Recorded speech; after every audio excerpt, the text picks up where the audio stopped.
Thank you for joining us for Puddin's Training Tips, narrated by her mom.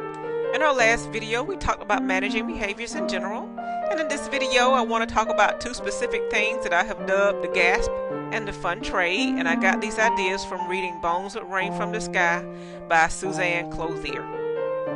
I really like the gasp and the fun trade.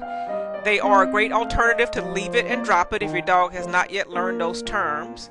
And for me, I found that the gasp and the fun trade are a great way for me to calm myself before I'm about to sound panicked or angry.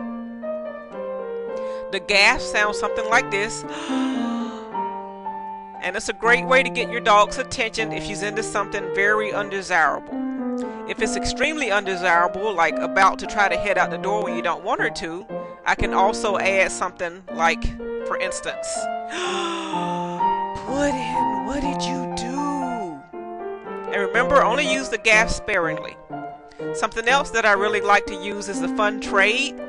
I enjoy it because it's a lot of fun for the dog. And I think a good advantage of the fun trade is that if your dog is picking up something that you don't want her to have, and she knows it's fun to trade with you, then she is more likely to do this in front of you. If she's going to grab something undesirable, you don't want her to expect you to be angry, so she takes the undesirable thing in another room. And Suzanne Clothier gives an example in her book. She said one day her dog came trotting out of the kitchen, pleased as punch, her terms, with a big stick of butter in her mouth. Well, if your dog decides to grab butter, you don't want her going off in a corner where you don't know where she is. You want your dog to not be afraid to show you what she has. So wouldn't the fun trade teach her to pick up undesirable things occasionally? Maybe, but it's still safer that she brings them to you. So the fun trade sounds something like this when I'm doing it with Puddin. Like in this example, she might have a pen in her mouth. I might say, Puddin, what you got there? What you got there, Puddin? You got a pen? Can I see it? Can I see it? Would you like to trade, Puddin? Would you like something better?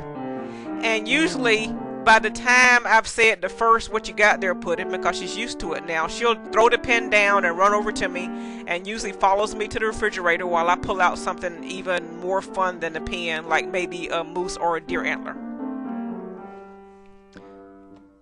So today we looked at the gaps and the fun trade for managing behaviors.